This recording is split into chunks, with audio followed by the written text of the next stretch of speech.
अब आगे। तेज ने उस शख्स की आंखों में देखते हुए कहा, जब लद्दकी मना कर रही है तो उसकी बात क्यों नहीं मान जाते? किसी भी लद्दकी को तंग करने का हक तुम्हें किसने दिया? इतना कहकर उसने एक मुक्का उस शख्स के चेहरे पर मार दिया। तभी उसके दूसरे साथी ने तेज के ऊपर वार किया, लेकिन तेज ने उसे बहुत आसानी से रोक लिया। तभी एक को मारकर तेज पीछे मुद्दा, जहां उसकी नजरें सीधा रोशनी की नजरों से जा मिली, जो उसे ही देखे जा रही थी, और यही उसका ध्यान उन पर से हट गया। तभी रोशनी ने चिल्लाते हुए कहा, देखकर।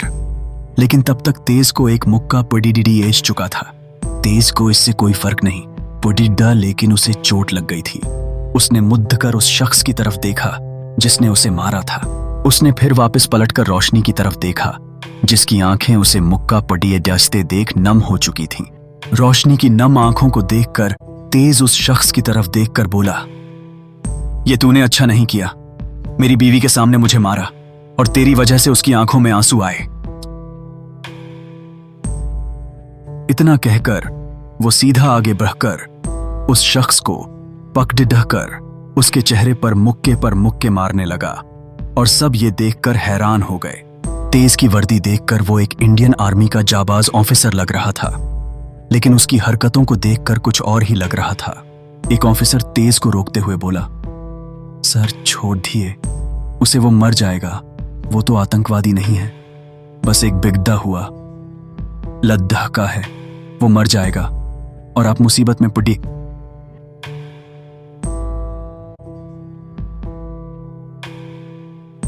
छोड़ दिए उसे, लेकिन तेज को जैसे कुछ सुनाई ही नहीं दे रहा था। रोशनी ने तेज को देखते हुए खुद से कहा, मैंने एक दिन सही सोचा था, इनकी हरकतें किसी गुंडों से कम नहीं है। इतना कहकर वो जल्दी से तेज की तरफ बढ़ी और उसने तेज का हाथ पकड़ लिया।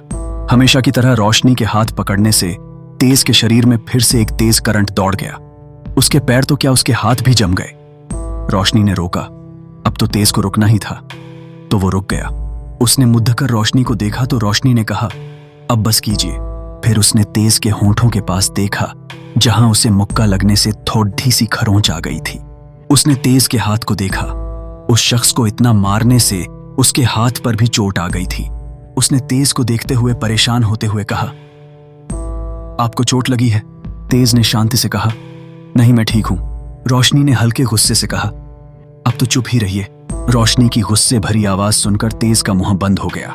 रोशनी ने तेज से कहा, एनजीओ पास में ही है, आप वहां चलिए, चोट पर दवाई लगानी होगी।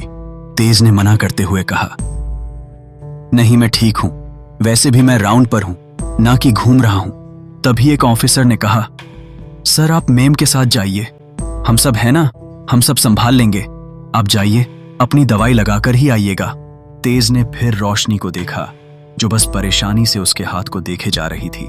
कुछ देर बाद एनजीओ के एक रूम में पहले तो हर कोई तेज से मिल रहा था, क्योंकि वहां जो भी था सबकी रोशनी से काफी बनने लगी थी, क्योंकि वो सबकी मदद करती थी। जैसे ही सबको पता चला कि तेज रोशनी का पति है तो सब उससे मिलने लगे। वही रोशनी दूर से तेज को देखे जा रही थी, जो सबसे अपने बर्ताव के साथ ही मिल रहा था, यानी कि अपने मजाकिया अंदाज में। तेज को देखकर रोशनी के होंठों पर मुस्कान आ गई थी। तभी तेज ने उसकी तरफ देखा। ये देखकर रोशनी ने अपनी मुस्कान जल्दी ही छुपा ली। रोशनी तेज के पास जाकर सब लोगों से बोली, उन्हें चोट लगी है सी। एक महिला रोशनी से बोली, हाँ रोशनी, हम बस जा ही रहे हैं, तुम्हें हमें बताना चाहिए था कि तुम्हारे पति यही है और वो इतने सुंदर दिखते हैं। रोशनी ने कुछ नहीं कहा, बस मुस्कुराकर अपना सर हिला दिया। सब तेज से मिलकर उस रूम से बाहर चले गए। सबके जाने के बाद अब वहां सिर्फ तेज और रोशनी बच गए थे। रोशनी ने अपने हाथ में पगडिडिदा फर्स्ट एड बॉक्स तेज को दिखाते हुए कहा, क्या मैं आपकी चोट पर दवाई लगा? इतना कहकर वो रुक गई। रोशनी की बात सुनकर तेज एकटक उसे देखने लगा था। उसकी आंखों में एक दर्द उतर आया था। क्या रोशनी को पूछने की जरूरत भी थी? तेज पर उसका हक था। क्या ये उससे पूछना चाहिए था? यही बात तेज के मन में चल रही थी। रोशनी अभी भी अपने सवाल के जवाब का इंतजार कर रही थी। तेज ने उसे देखते हुए ही बस अपना हाथ उसके सामने कर दिया। रोशनी चुपचाप तेज के साइड में बैठ गई और उसके हाथ की चोट पर दवाई लगाने लगी। तेज बस एकटक रोशनी को देखने लगा। उनकी शादी को कुछ महीने हो चुके थे, लेकिन शायद ये कुछ महीने रोशनी के लिए कुछ सालों से कम नहीं थे। इस बात को तेज बखूबी समझता था। वो रोशनी के चेहरे को गौर से देखे जा रहा था। उन्हीं तीखी आंखों में काजल, होठों पर गुलाबी लिपस्टिक, माथे के बीचों बीच प्यारी सी बिंदी और कानों में बालियां और मांग में जो तेज के नाम का सुंदर था, वो इस वक्त बहुत प्यारी लग रही थी। ऐसा नहीं था कि तेज रोशनी को पहली बार ऐसे देख रहा था। उसका परिवार रोशनी की तस्वीरें उसे भेजता रहता था और वो उन्हें ही निहारता रहता था, लेकिन अब ऐसे अपने इतने करीब उसे पहली बार ही देख रहा था। वो दिन कभी नहीं भूल सकता था जब उसने रोशनी के साथ 7 फेरे लिए थे।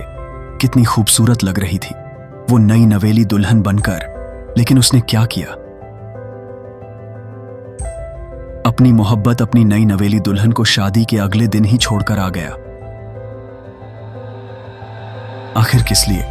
क्या उसे उसका फर्ज बुला रहा था, या अपने दोस्तों के मन का हाल जानकर कैसे वो अकेला खुश रह सकता था? चाहे जो हो, वो एक बात भूल गया था कि रोशनी अब उसकी सिर्फ प्रेमिका नहीं है,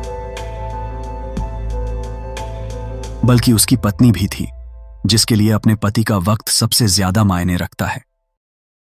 कितने वक्त बाद रोशनी उसके इतने करीब बैठी थी। उसे अब इतने पास देखकर उसे सिर्फ अपनी गलती नहीं, बल्कि उसके साथ बिताया गया छोटे से छोटा पल याद आ रहा था। रोशनी ने तेज के हाथ पर चोट लगा दी थी, तो वो अपनी नजरें झुकाकर चुपचाप बैठी हुई थी और तेज अभी भी उसे ही देखे जा रहा था। जब रोशनी आगे नहीं बढ़ी तो तेज ने कहा, मेरे चेहरे पर भी चोट लगी है। यह सुनकर रोशनी ने उसके चेहरे की तरफ देखा।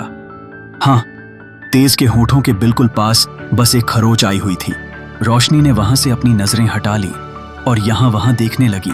रोशनी ने फर्स्ट एड बॉक्स तेज को पकड़ाते हुए कहा, इसे आप ही कर लीजिए, मुझे अभी एक काम याद आ गया, मैं उसे पूरा करके आती हूँ। इतना कहकर वो वहां से जाने लगी।